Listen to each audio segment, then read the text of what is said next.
Hello everyone and welcome to the Papa Cog channel. As all my loyal fans know, we always start with a flame sacrifice to the algorithm for every subscriber we've earned, and we got 9 since the last time, which is a bit more than I was expecting. If this gets crazy, I have no idea how we'll keep up, but for now, a flame sacrifice for the algorithm.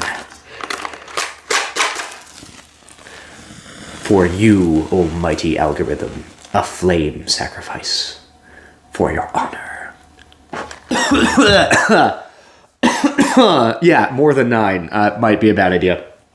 Okay, with that out of the way, welcome to the Papa Cog channel. While the majority of the videos in this channel will probably have a bit more focus and direction over a specific thing that I want to discuss, I figured as a first video, a good start would be to actually get to know me better as a creator and kind of my own thought process and just know me as a person. Anytime I'm watching a video, I always like to know the person I'm listening to and to try to get a sense of who they are.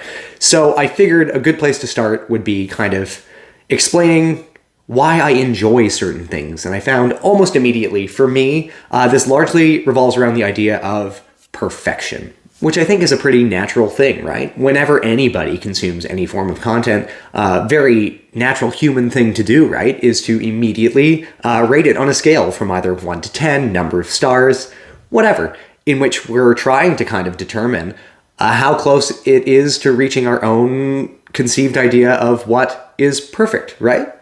And to point out an elephant in a room when it comes to perfection, the keen-eyed of you may have noticed a massive hole in the wall behind me, so just because that's bothering me, let me just...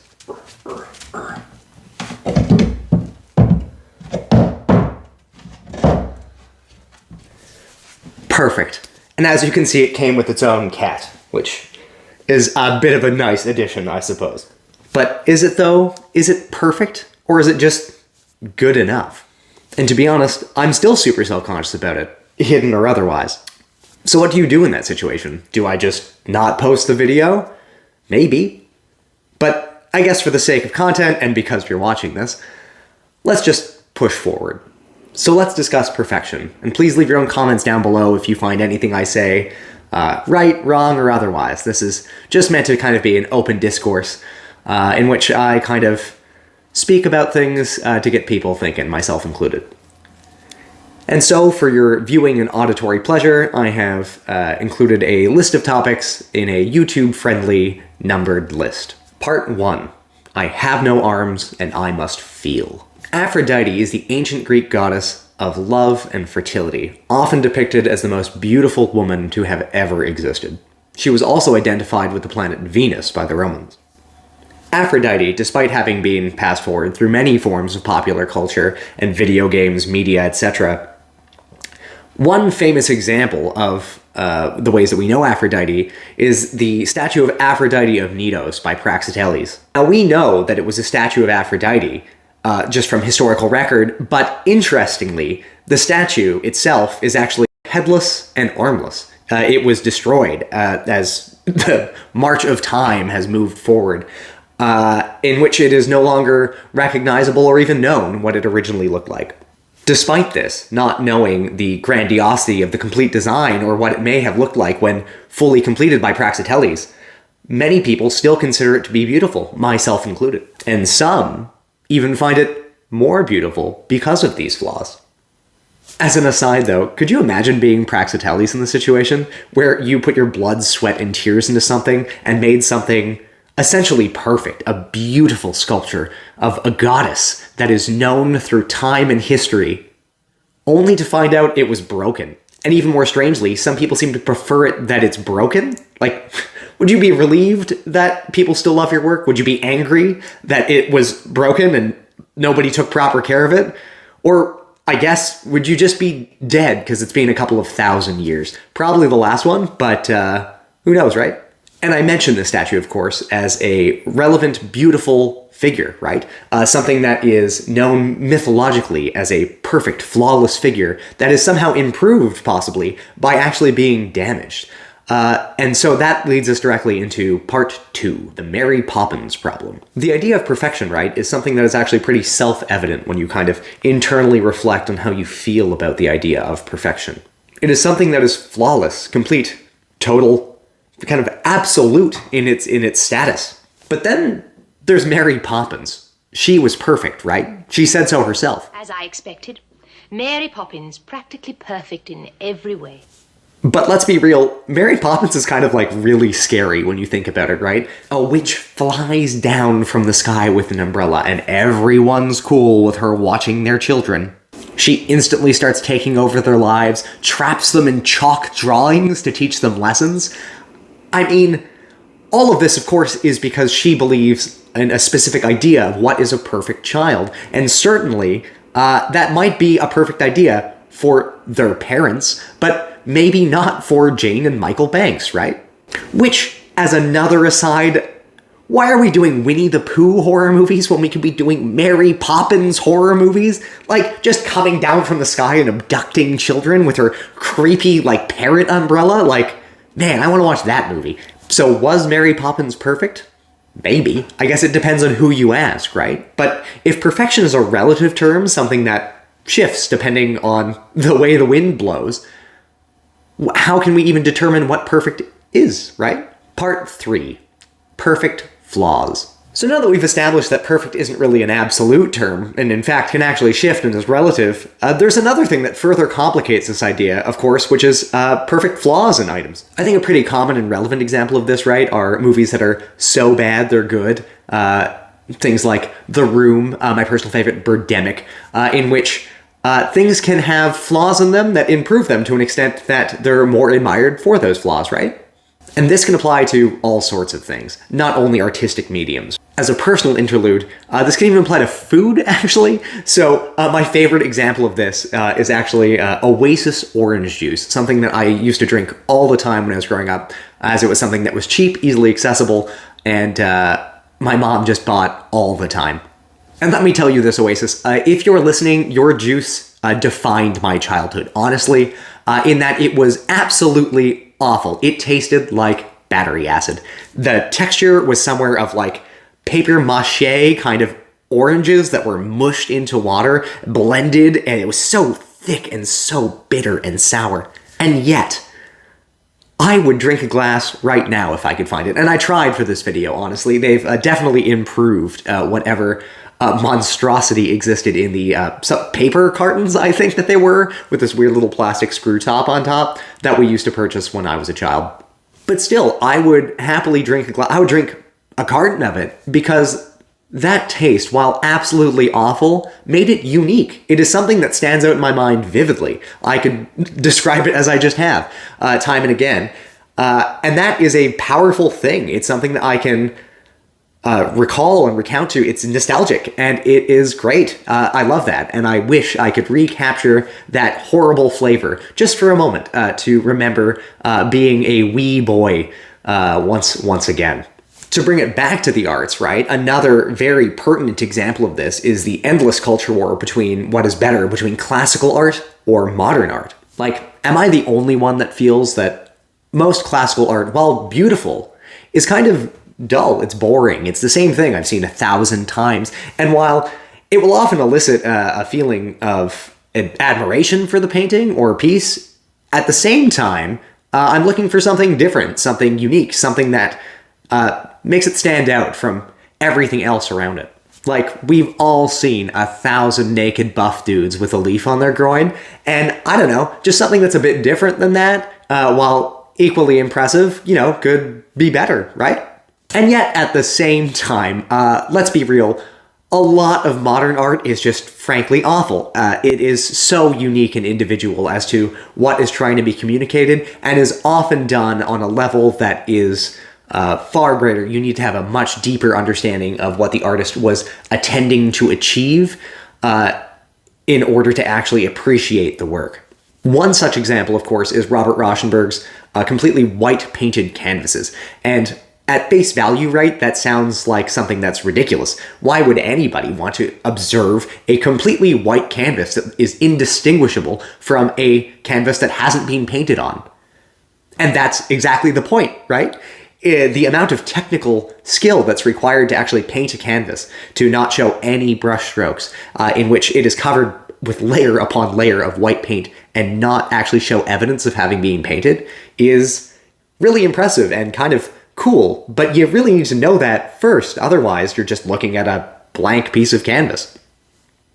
Another one is actually of levitated mass, one of my personal favorites. Located in LA, it is just a massive 340-ton boulder, which is levitating over a trench in which that you can walk under, suspended just barely on either side by these little hinges. And so you can ask me, why do you like that? And that does not have a very clear reason, much like a technical reason to me. To be honest, I just like it. I love the idea of walking underneath this massive boulder. And to me, if I wanted to speak to it, right, speaks to this ability of mankind to overcome the powers of nature and all of this kind of dribble, when realistically, I just kind of like it for the sake of liking it. And so, do I have a bad taste in art?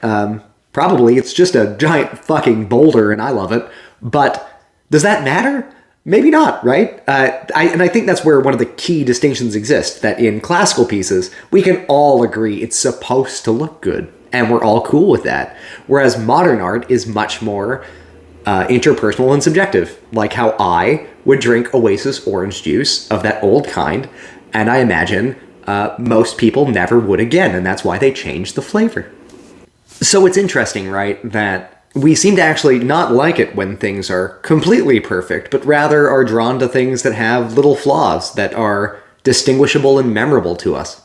And I find that fascinating, right, that we as a society strive to both be perfect, yet at the same time actively detest things that are perfect. And if you want it to be like hashtag deep about it, and something that I'm proud for noticing at one point in my life, was that if somebody were to ever kind of state out loud, I'm perfect, we would kind of actually dislike them. Even if we believe that they were perfect, they'd be narcissists, and we actually have myths about not being these people. Which, of course, as is clear from the thumbnail of this video, that actually spells imperfect. But this complicates things, of course, right? Things that we actually see as flawed, that we know are broken, become very unclear how to fix them, because you might want them fixed, but I might not. Very obvious solutions, like reattaching the arms and head of the statue of Aphrodite of Knidos, might not appease all viewers, and it might not even appease the artists themselves. We have no idea. And for me, that would actively make the statue worse. I appreciate it as it is broken. And odds are, if you pursue any endeavor, whatever you try to do probably won't be perfect. In fact, it will likely have more flaws than not, which in itself is paralyzing, because we're caught between this idea of trying to reach perfection while simultaneously just doing our best. And certainly, I think if anyone is still watching this point, they're kind of buying into what I'm saying. I think we can all agree then on the uncertainty that this paralysis of fear around perfection causes in our lives. Part 4. This is actually a good thing. While our pride and ego hate the idea of being judged, please don't judge this too harshly, I'm doing my best, I promise. This is actually more a sign of, I think, human empathy and understanding than it is of derision or ridicule, right? And sure, while they may be empathizing with how cringy you're making them feel, this is still a genuine human connection that you've actually formed with them, and something that they are connecting with, and that's a good thing, right? Whereas if somebody truly hated what you were doing, they wouldn't actually share it, certainly not in its full content. And so you can be comforted that if you ever put something out into the world that gets laughed at, that causes you some embarrassment, it's because on some level the people that are sharing it, I think, honestly, enjoy it. And not in a way that they detest it, but in a way that they think it is worth sharing. So let's come full circle back to the statue of Aphrodite that I discussed, missing both its arms and its head. Why do people prefer it in its broken state? Certainly not because it's broken.